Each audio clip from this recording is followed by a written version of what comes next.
everyone, and welcome to another episode of Living on Blockchain. Today, we are speaking to Tascha. She is the co founder of Alpha Finance Lab.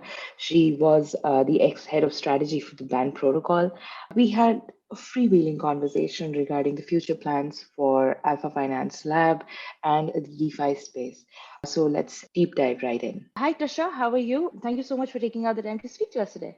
Hi, yeah, thanks for having me. So, could you tell us a little about your journey and your background? Yeah, so I studied at UC Berkeley, studied economics, and I've always been interested in tech and finance. And being in the Bay Area just exemplified the tech part a lot more than if I were to be elsewhere, right? And so Right. after graduation, then I started my career in traditional finance, focusing on tech clients. So pretty much doing investment banking, servicing tech clients around the world. And first, I started in San Francisco, and then I later went to London as well. So after Mm-hmm. a few years of traditional finance, then I shifted towards more of the tech role. So I joined Tencent, which is one of the largest tech companies based out of China, Right.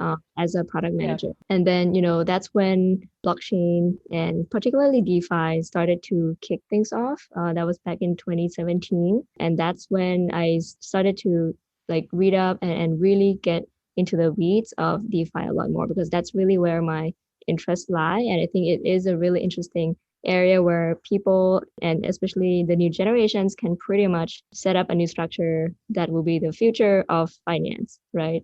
So Right. after studying and really deeper into that, then I joined Band Protocol as a head of strategy, helping them to Right. draft various strategies to make DeFi protocols to adopt their Band protocol. And then that's a second level deeper into really being in the industry, working full time in it, and knowing the loopholes and the gaps, the market gaps that are present in DeFi. And I think that's when it really Right. triggered that I wanted to start a separate project called Alpha Finance with Nipun. And the way that we Hmm. work here at Alpha Finance is quite unique, and I can share more about that as well. Yeah, that sounds lovely. We've actually collaborated with Band for our product as well for Open DeFi primarily. We are using Band for the matrix chain tokenization bit that we've done with real world assets. Lovely. It's quite you have like a deeper, understanding of how this industry works.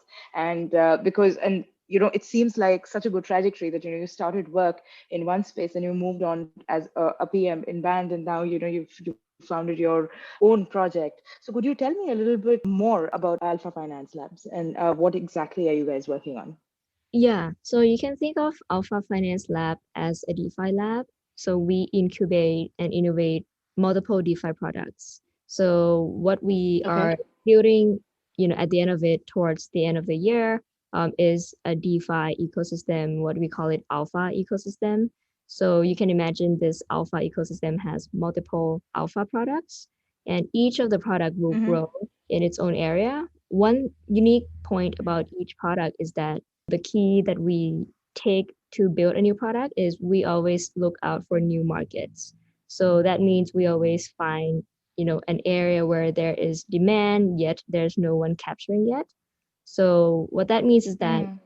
with alpha products, we're expanding the new segments and hence growing DeFi out as opposed to competing with the current, protocols or projects, right? So that's the vision, Right. alpha ecosystem. And then once we have multiple of these products, they will actually bring synergy to each other. So there will be some Yeah. certain functions that you would benefit more from using the whole ecosystem. Just imagine, like let's say when you use Google and you use Google Calendar and Google Drive, everything just makes it so nice and Works seamless. You together. want to be in Yeah. that ecosystem. So that's the vision Right. for this year. And once we build a strong DeFi ecosystem, in this alpha ecosystem, then we're looking to Mm-hmm. expand this innovation to traditional finance. So I think that would be more of the thing that we're going to be focused a lot more on next year going forward. Mm. Okay, that sounds good. So what kind of projects are already incubated with Alpha Finance? And could you also perhaps tell me a little about your native token? Because I can see that it's going to be listed on OKX soon, right? Or is it already listed? I'm sorry. Yeah. Could you Yeah, tell me a so little about the, yeah. Sure. So let me talk briefly about the token first and then talk more about the product. So Sure. Alpha was first listed on Binance, and then Hmm. multiple places later on listed. And then recently OKX just also listed Alpha token. So there are multiple places where you Right. can trade. You can check on ConGecko as well. And in terms of the Okay. utilities of Alpha token, this is actually something we are working on, and it's actually being audited and peer reviewed right now. So that should be pretty Okay. exciting in terms of what's coming up next for Alpha tokenomics. There are multiple parts Hmm. to the Alpha tokenomics, and like I said earlier, we always try to innovate and see what else can be, push DeFi forwards, and that's the same thing that we did with Right. tokenomics as well. So we have multiple parts to the tokenomics. One part is staking. So the staking contract is the Hmm. one that is being audited and also reviewed through reviews DAO right now. And then there are also other parts that we will share with the community later on. So Okay. So that's on, essentially, is it like yeah. a governance token? Yeah. So it's a governance token, and we will do a lot more voting with various Hmm. parameters for various products for Right. a number of the products that we incubate. That's definitely the first one. The second one is staking, and then there are also multiple more parts to the tokenomics that Right. we are going to Yeah. share more. Okay. Sounds lovely. Okay. So, now that you've touched upon the native token, could you tell us a little about the projects that you've incubated at Alpha? Mm-hmm. Yep. So the first product that we incubated is called Alpha Homora, and Okay. we're the first one to come up with leveraged yield farming concept, and it has been, received pretty well product market fit. So we launched back in October 2020, and it took us about 3.5 to 4 months to reach $1 billion. So, and I think Hmm. that really speaks to how we spot the market gaps and we innovate on the product side to build something to capture that. So if you wonder how Alpha Homra works, you can think of it as, there are two sides of users that can use the product. One is the lenders. So for Alpha Homora Hmm. V1, right? All the lending is based on ETH. So if you have ETH, you can lend on Alpha Homora V1 and you can actually get really high lending interest rate on ETH. Let's Right. say typically it stays around 8 to 10%, which is, 8 to 10 times larger, a lot higher than typical lending rate on ETH. And then Hmm. that is coming from the leveraged users who are borrowing these funds to yield farm. And they don't have to Okay. yield farm themselves. Alpha Homor is doing all of that for them. So you can think of it as something, a building block on top of all the yield farming activities. So that is, Alpha Homora V1, right? And then once we launched Right. V1 for several months, we actually saw a number of growth potentials to take this alpha Homora product even further. So we launched V2 as well, which is, both of these are on Ethereum. So with V2, there are several things that are unique and interesting on the lending side too. So on the lending side now, you can lend other assets to not only just ETH, and so you can imagine the assets growing into a whole list of the assets that we support. So now Alpha Homar V2 will not only become, the go-to leveraged yield farming protocol, but it will also become the go-to lending asset protocol too, because of the high yields generated from the high borrowing demand to leverage yield farm. Right. Okay. That sounds very, very interesting. So for this particular, say, the next quarter, this quarter is coming to an end. For the next quarter, what are the goals for Alpha Finance? Where do you Mhm. see, it heading? Yeah. Yep. So definitely we are on the journey to build the ecosystem out, right? So that means more alpha Right. products will be live across various Hmm. chains. We are blockchain agnostic. And where opportunities go, depending on how those opportunities fit with whichever alpha product we are incubating, then we will definitely find a way Hmm. to capture that opportunities. So as an example, we also announced last week or yeah, recently that Alpha Homura V1 will be will be live on Binance Smart Chain pretty soon. So I think Okay. that is Wow. something that will expand not only just our user base, but expand DeFi into more types of users too. So definitely a lot more products on multiple chains and also definitely the alpha tokenomics. Wow, okay. This sounds really exciting, I think. So currently, what is exactly, your team size? And because now, right now, everybody is working remotely, so is your team distributed as well? Mm. So majority of the team is based here in Thailand, although we are recruiting globally, and I think it is more of Right. the stage of the project more so.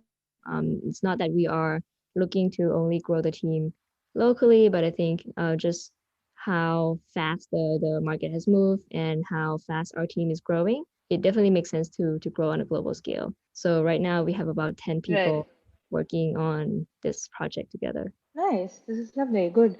So obviously it's a fast growing, world, and right now because of this COVID situation, I call it a little bit of a blessing in disguise. We can basically hire talent from all over the world, right? Because everybody is working remotely. Yeah, definitely. The only thing is just the time difference, which can be pretty Yeah, that annoying. can be a bummer. Yeah.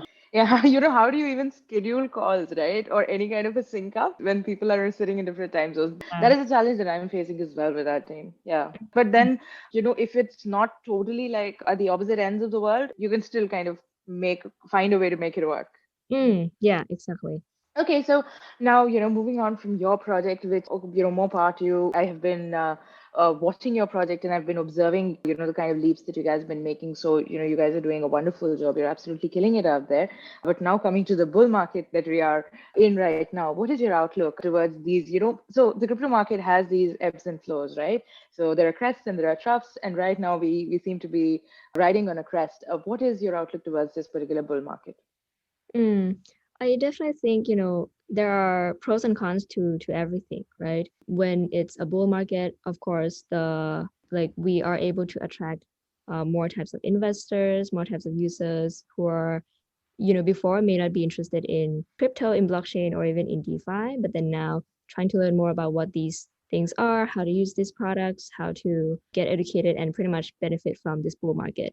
So I think that's definitely, the good thing of it, in a sense that the space is increasing rapidly in size. And I think that's what we need to grow this whole industry forward.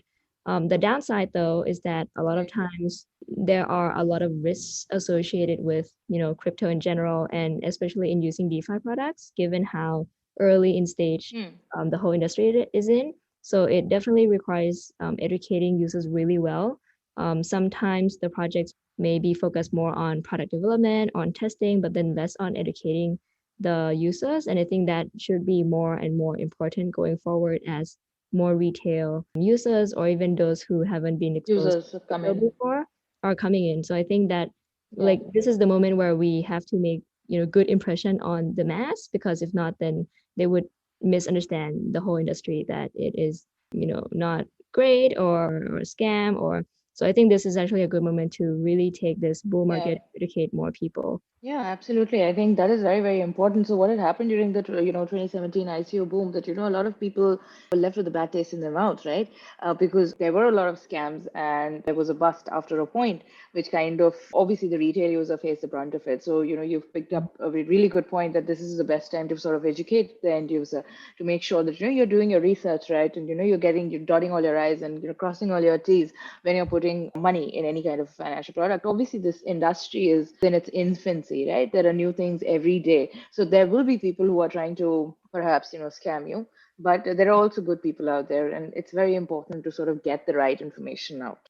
Yeah. And I think it's also on the project side to make sure education is the main Yeah, priority. absolutely. So, what do you think, right? I kind of have asked this to everybody that I speak to that, as against the 2017 ICO boom, some people are comparing this DeFi boom to that ICO boom. So, do you think that, there are similarities, or would you think that, the market has matured a little bit?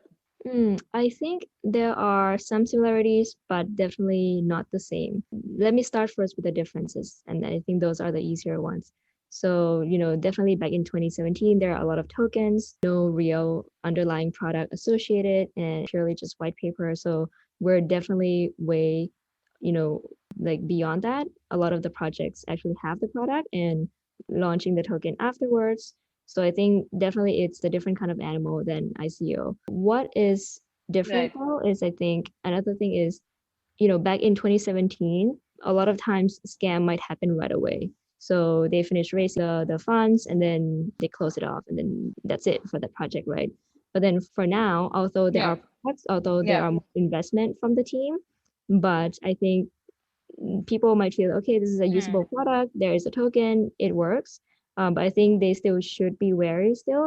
If let's say the team is anonymous, I think that actually they can still rug pull at any time. So I think that's when credibility of the team comes a lot more important now, especially when what we have seen in, back in last year, there are a number of rug pulls that put a lot of users, in a really bad position. So it doesn't mean that it cannot happen.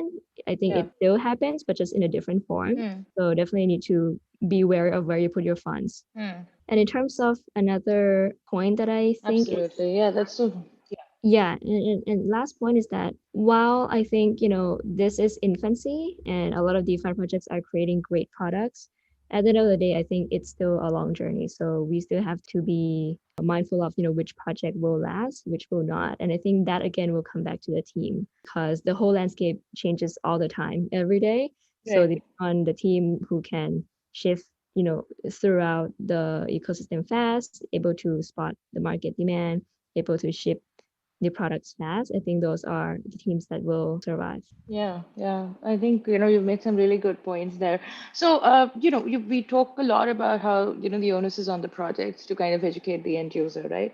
Essentially, what would you say is the best way to go about doing it? Like, how do you sort of make sure that, you're disseminating the right information to the end user? Because ultimately, like, we are product builders and we are usually focused a lot on the product. But what, according to you, would be the best way? Mhm.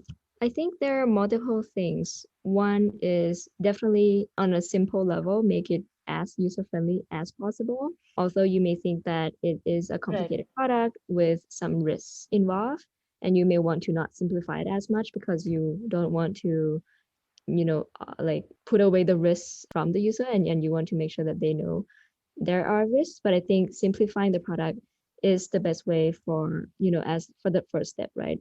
And then once you simplify it, then you can add Yeah. more design language to include risks, signals. Perhaps it's through colors, perhaps it's Hmm. through, various symbols through it. So even without having to read the documents, they will know that if they click this button, there will be some risks involved.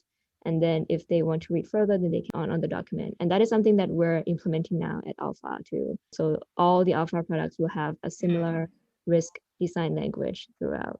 Yeah, okay. No, this is something that kind of comes back to the UI experience bit of it. Like, the UI UX of DeFi products really needs a lot of work. I believe that, once we start kind of making it a little more seamless in use, it'll be like, just to give a native sort of a example, it'll be like electricity, right? Everybody doesn't really understand how it works, but people have made it, and it's like a part of our daily lives, right? And then DeFi would slowly become a part of daily life because you don't need to really understand what is going on in the background, but as long as your problem is getting resolved. Yeah, yeah, I agree on So, that. And the yeah, UI of DeFi yeah. definitely needs a lot more work. Yeah, because I think that we kind of, again, that comes back to the same fact that we focus on the product a lot and we want it to function properly and do what it's supposed to be doing, but somehow we the interface is not something that we are being very particular about, and that is essentially where I think a lot more focus needs to go for these products to become, or at least even be considered for mass adoption. Yeah, yeah. And along with, more secure system to ensure mitigations against smart contract risk as well. Absolutely, that is so important. And at this moment, I see so many projects that that are out there, and they have like a token or they have some value locked in their smart contracts, and those contracts are not audited, and that is like very scary because even after auditing, recently, like paid network has an exploit, right? So even after that, there can be exploits, but just going out without an armor, I feel that's very scary, and I feel that that can bring the whole ecosystem down. Mm, yeah, and I think this comes back to another thing we're doing at Alpha, and I think should be adopted more elsewhere. So we're actually going to publish, a blog post on how we think building in DeFi should be like in 2021. Because if you think of how fast it has grown, right? Like back in 2020, it was at Yeah. 700 million in total for the DeFi protocols. And now it's 40 billion for DeFi protocols only on Ethereum. And now we have DeFi on many L1s and L2s as well. So definitely the way that we build, the way that we Right. security have to change. We cannot adopt the same mindset as we did before. Absolutely, absolutely. I think security has to be at the forefront of this because there's this actual value that is being logged, and we can't. That'll be like that little domino effect it'll create, right? If there is a bigger exploit, it'll bring the whole ecosystem down. So we are all trying to grow together, but essentially, I think that'll be like a big blow if there is if there are a bunch of exploits, etc. Because ultimately, it comes down to trust, right? If you're Mm, going to want people to actually look at this as an alternative solution or an alternative way to sort of, run their finances, we need to make sure that we inculcate that trust. yeah, I completely agree. Okay, so now, talking about another thing that has kind of made a lot of noise these days, NFTs. So, what is your take on NFTs? Mm, I think they are really interesting, but I think the mass adoption, and in my opinion, right, it will come when there are real usages to it. So, for instance, if you Right. can, associate, actual utilities or even, actual objects to actual daily use objects, not even just actual, not so much used objects to NFT, and then that's when things become fully digitalized and can transfer globally. I think that will be the trigger point to really grow NFT really, really big. And I think right now we are at the experimental phase to see how we should think about NFT, which kind of NFT will work, which will not. And I think it's fine, right? I think it's part of the growth of the industry. But then yeah, I think with music artists, with arts, I think those definitely are good fit for NFT. But then the way that I think of it is that the more we have of it doesn't mean that the more people will use it because these things are really, subjective. And having more of Mona Lisa pieces doesn't mean that more people will want to buy it. I think it really Right. pertains to particular interests as well. But versus if you have daily used product being digitalized, I think that's when the mass adoption would be more applicable. Yeah, I believe that, that kind of hits the nail right on the head. I think, NFTs, there's immense potential there. And obviously, the possibilities are kind of endless with any sort of new technology and new shiny object that comes into the picture. But the real use case scenarios are kind of missing at this point. But again, I believe that, it'll develop gradually. And, slowly, perhaps people will start thinking on the lines of use cases and then really creating them and building on them. But I feel like this is a lot like the token boom that, okay, everybody started, as we already touched upon, everybody started creating their token without any project or product, right? Or any kind of, not even an MVP. And I feel essentially that's where NFTs are right now. That, there is no use case scenario right now, but then people would start building on it. But right now, it's just pure potential. That's how I feel. Yeah, and I think it's exciting to witness and pretty much be a part of this, infant industry as we can all shape how it will turn out. So hopefully we don't end up Absolutely. repeating the ICO bust like what we Yeah. whole industry faced before. Yeah, absolutely. I think that the market has matured quite a bit. I would like to think that at least because that kind of makes me feel a little at ease. But yeah, I believe I feel a little comfort and take solace in the fact that, yeah, I think that now people know what they're doing, maybe a little bit. But, even though I get up like, every day and there are five new things, and I also am not very clear as to where this is heading on most days. But I think it's going to a better place. I think that, the people who have been around for a while, we've burnt our hands and we've learned our lessons. So Mm, yeah, I'm very, very hopeful and optimistic as to where, this entire industry is heading. yeah, I share the same view. Yeah. Okay. So now this kind of, this kind of brings, it doesn't really bring me, but I was just thinking about yesterday and how I was on like two panels on Women's Day. And what is your take on the gender disparity here in this space?